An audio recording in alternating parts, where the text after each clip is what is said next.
Get out of our new home. Why? This was totally different from our previous conversations. As I asked with confusion, my husband uttered more words that surprised and hurt me. What are you playing dumb for? You're the one at fault, right? I want to cherish my family. It's because you've been harassing Mom and my sister-in-law, Anne, isn't it? I didn't do anything like that. I just stared at my furiously angry husband in disbelief. I'm Darlene, currently 29 years old. I have a husband named Carlisle, who is 6 years older than me. I've always been good at studying, and I put my natural serious to good use in planning my way through college and job hunting. Thanks to that, I work at a major pharmaceutical company. I met Carlisle through a friend's introduction. Her husband worked at the same place as Carlisle, and that's how I was introduced. At that time, I was completely immersed in my work, putting love on the back burner. I found work more enjoyable than studying, and felt a sense of fulfillment from it. Worried about my distance from marriage, my friend was concerned. Unlike the shy me, Carlisle was bright and sociable. Thinking we could complement each other well, we decided to get married. When it came to living together, both Carlisle and I, having above-average incomes, decided to keep our finances separate except for shared expenses. Both the wedding and our married life started off smoothly, but there was one problem. It was my relationship with my mother-in-law, Iris. To put it bluntly, Iris disliked me. A woman working so much is indecent. I can't believe you keep separate finances as a married couple. She would constantly nag and complain about my job or our marriage, even about where we lived or the wedding. Isn't that a bit too luxurious? Things were different in my time. She would find reasons to berate me, making my already busy life even more exhausting. With no choice but to listen silently, consulting with my husband Carlisle only. I think Mom's just lonely, since Dad's gone, and she's living alone now. Try to bear with it and keep her company. Despite the constant nagging and complaints in person or over the phone, Iris never called me over or came to our place uninvited, so I continued to endure. Despite these issues, our married life was peaceful. Then we began planning to buy our own home. We had discussed buying a house before marriage, deciding to do so before having children. The idea of living with Iris came up briefly, but I think Mom would probably refuse to live with us, Carlisle said, so we decided not to live with the difficult Iris. Meanwhile, I was worried about my own parents. Carlisle, if it's okay to live separately from Iris, can my parents live with us? My mom isn't very strong, and Dad's getting old, so I'm worried. It would be great if they could live with us so I can help them anytime. When I asked, Carlisle agreed. I think that's a good idea. We were planning to buy a bigger house anyway. Invite them over when the house is ready. I was a bit concerned about his distracted manner, but happy he agreed without further questions. My parents were thrilled when I told them about the living arrangement. Just in case, my husband informed Iris that my parents would be living with us in the new home. Immediately after, Iris contacted me. You're really selfish, deciding to live with your parents without consulting me. I'm sorry, we did consider living with you. That's enough. I refuse to live with a daughter-in-law like you. Though her words hurt, being refused was not an issue since we never intended to live together. While proceeding with the real estate agent, we lived in an apartment. One day, an unexpected visitor came to see our apartment. It was Anne. She had left her home due to her husband's infidelity and returned to her in-laws. I heard from Carlisle. I quit my job when I got divorced. I don't feel like working yet, but I need money to live. It seemed she came to borrow money after consulting Carlisle. When I went to call Carlisle, he came to the living room reluctantly. I understand, but I don't have any cash on hand right now. I was surprised and inadvertently raised my voice. Despite earning above average, the fact that he had no cash on hand seemed unnatural. I try not to carry cash around, Carlisle said, trying to evade the issue. But Anne, claiming she was in trouble, wouldn't leave easily. Mom's savings are low. And I can't even pay this month's rent. Can't you help out somehow? Carlisle glanced at me. I felt a momentary displeasure, but reluctantly decided to give her the money myself. Afterward, Anne checked the number of bills, left with a simple thank you, and went home right away. Later, I tried to talk to Carlisle about Anne and Iris's living situation, and when they would repay the money I had fronted. However, well, things are tough, aren't they? I'll pay back the money soon. We're living together after all. No need to rush. He responded too irresponsibly. As days passed with unease, Anne began to come by more frequently to borrow money.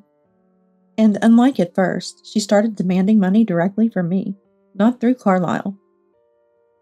Perhaps it was a mistake to have given her money the first time. Maybe she got too comfortable with the arrangement. It was difficult to keep giving money as our own household budget was tight. Yet when I politely refused, Anne would fly into a rage and start shouting, "You two can't spare $1,000, even when you're living together?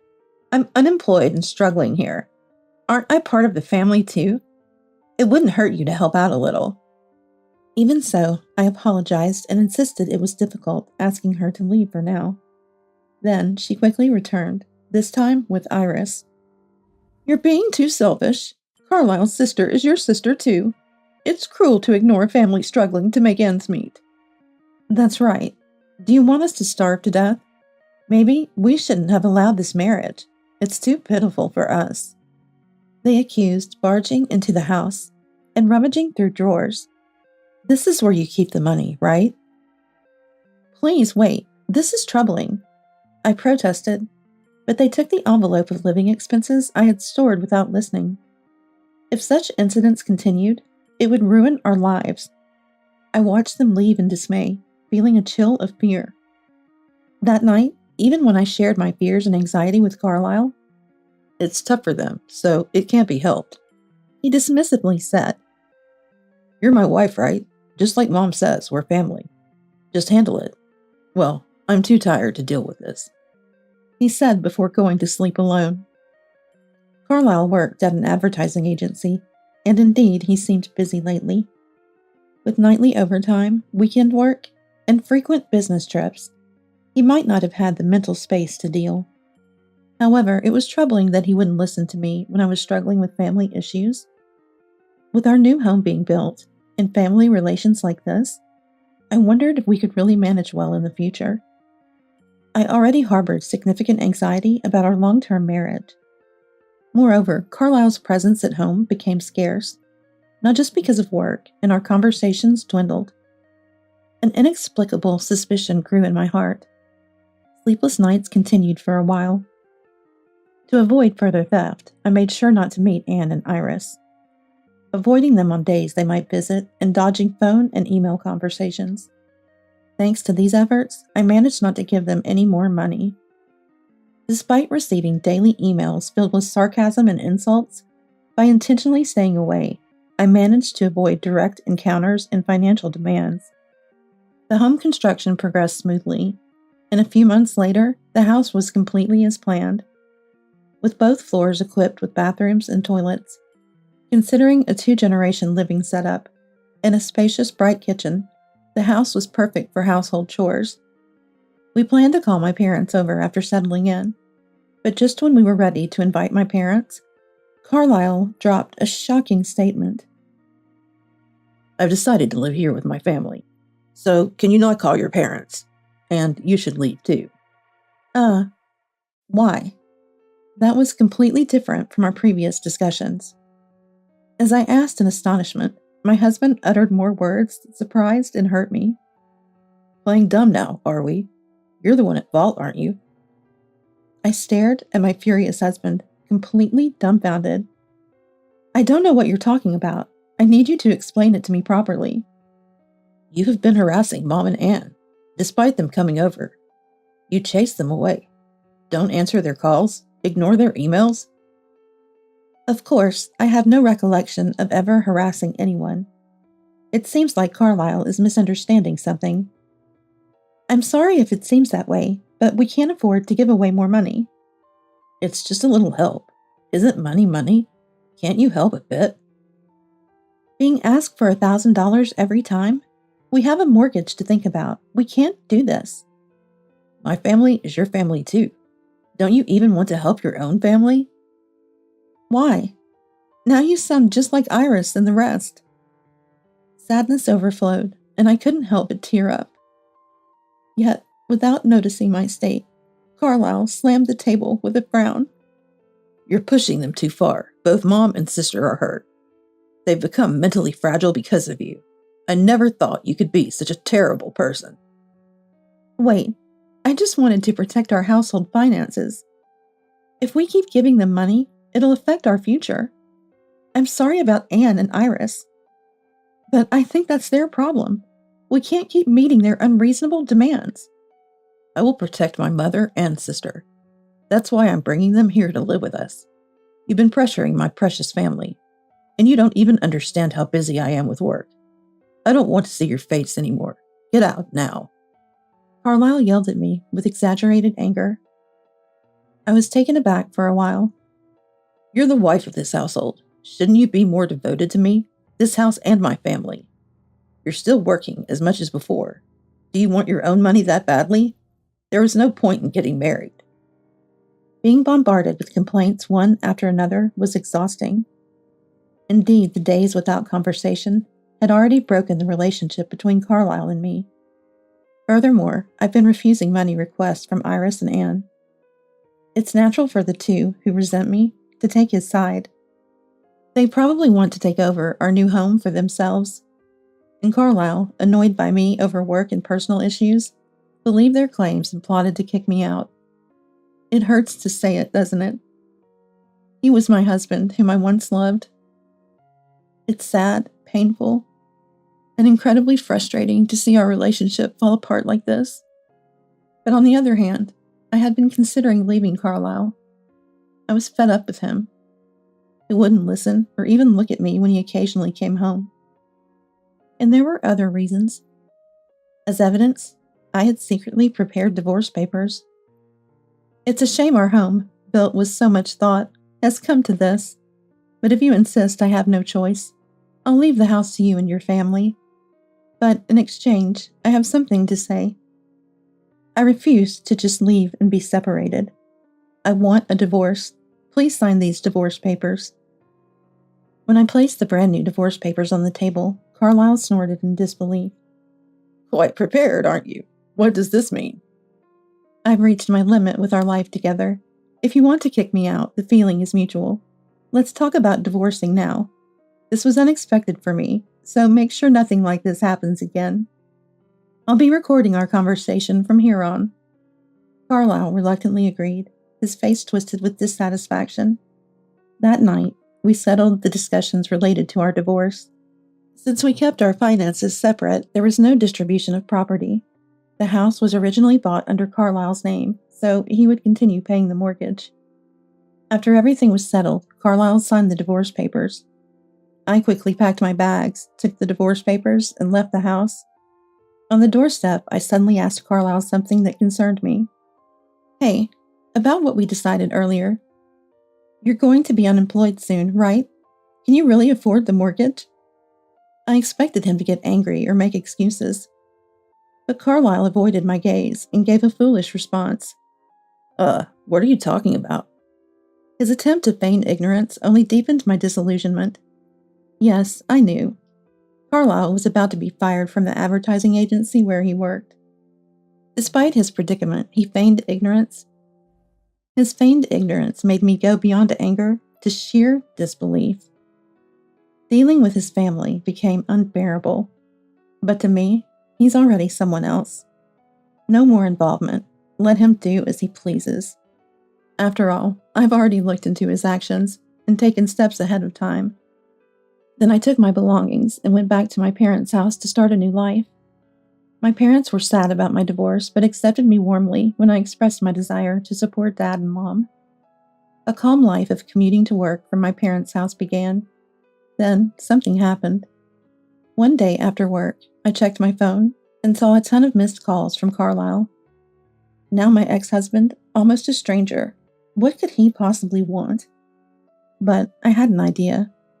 I didn't plan to call back, but since he called again when I was home, I reluctantly answered. Darlene, don't you ignore my calls. I was at work, couldn't help it, so what do you want? I can't pay the mortgage. If this continues, I'll lose the house. Is that so? And? I responded indifferently, though I thought to myself, serves you right. That's what I said. Are you okay being unemployed? The bank contacted me. Mom and sister are ignoring it. I was deceived by them. His story was falling apart. I was fed up and had no words to return. Carlisle was a manager at an advertising agency, and I knew there were issues with his work attitude. His inappropriate behavior towards a female employee was problematic. He inquired persistently about her personal life and relationships, and made excessive physical contact in secret. Unable to bear it, the woman consulted her superiors. The issue spread quickly, and he was repeatedly warned. Even though we were divorced, it was truly embarrassing as his ex-wife. A friend who introduced Carlisle to me, and who works at the same company, knew about this and had advised him. Didn't he feel the risk of getting caught by me? Yet, he couldn't stop his behavior. Meanwhile, the company was promoting a better work environment for women, and Carlisle's actions were seriously questioned. He thought he was hiding it, but it seems he wasn't careful enough. Eventually, after several meetings, and due to his egregious behavior, he was fired. I heard about this process from a friend. The day after we separated, Carlisle was officially notified of his dismissal. On the day we decided on divorce, he gave a foolish response when mentioned about being unemployed, probably unable to accept the reality of his firing, and wanted to brush it off. I wouldn't sympathize, but honestly, I felt pity for him. There's nothing I can do about that. We're divorced now. Your mortgage is your problem. Even if we're divorced, you're still my ex-wife. What's with that attitude? I don't want to hear it from someone who's been fired. You think I didn't know? So you knew. I thought you said something weird at that time. Yes, I heard about it, so that's that. There was no point in continuing the conversation with Carlisle. I wanted to end the call quickly, but from the other end, he kept holding on. Wait, I want to cancel the divorce. Let's remarry. No way. Why should I remarry you after everything, even losing the house? Mom and sister are just selfish. I'll kick them out. And Darlene, you're misunderstanding something. Misunderstanding what? You wouldn't even listen. You weren't around, and then I found out you were cheating too. I could never marry someone like that again. That's not true. It's a misunderstanding. How could it be a misunderstanding? Didn't the lawyer tell you? I was the one who sent the lawyer to Carlisle. The investigation I had been conducting was about this. When Carlisle started working late and going on business trips more frequently, becoming distant from the family, I felt lonely and suspicious of his private life, so I secretly hired a detective. The results were damning. While I was being accused of harassment, he was out on late-night dates and trips with another woman. While I was troubled and hurt over his family, he was happily spending time with another woman. When I found out, the realization hit me, and I spent the whole night crying out of anger and helplessness. The unbearable relationship led me to bring up divorce. Right before the divorce, I consulted a lawyer with some evidence. I was claiming alimony for his infidelity. That's a setup, obviously. You just want the house back, right? What else are you dissatisfied with?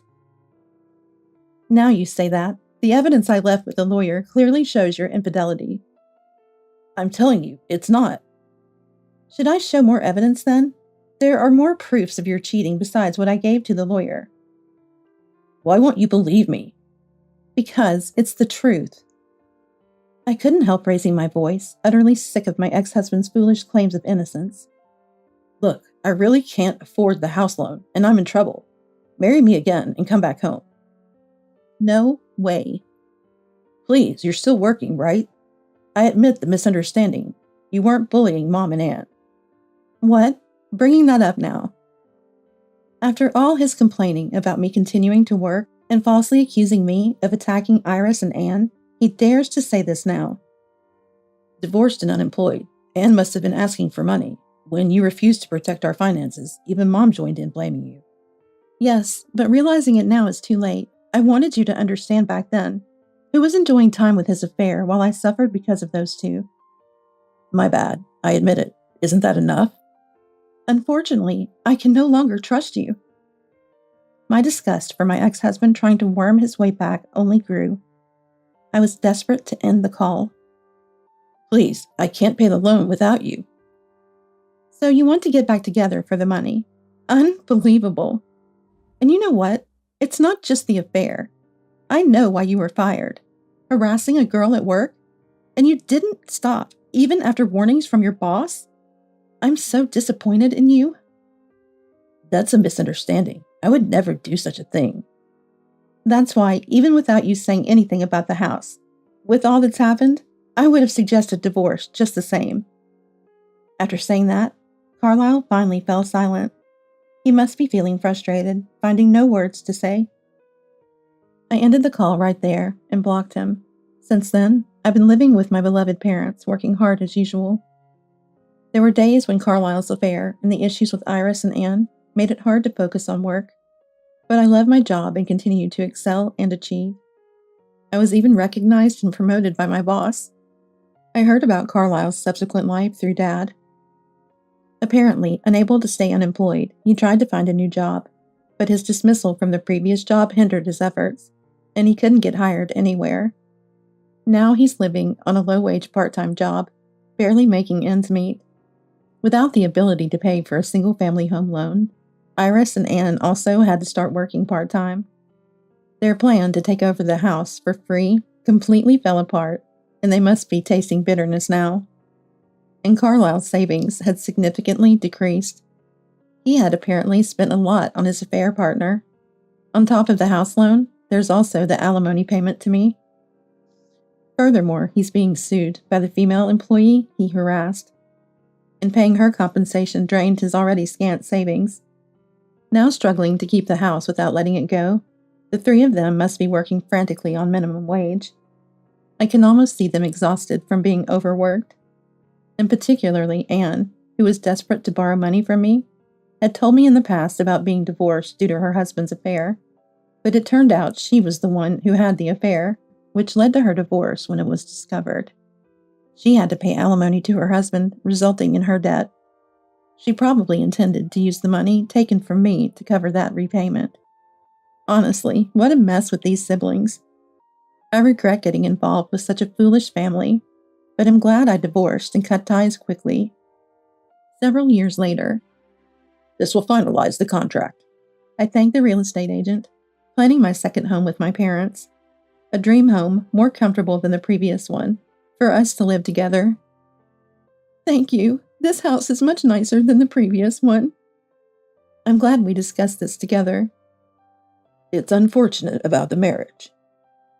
But it's okay. I've forgotten about that fool. Mom, Dad, you're what's most important to me. Hearing me say this, my parents smiled happily. I'm starting a peaceful and happy life with my supportive parents. I'm very much looking forward to our new home being built.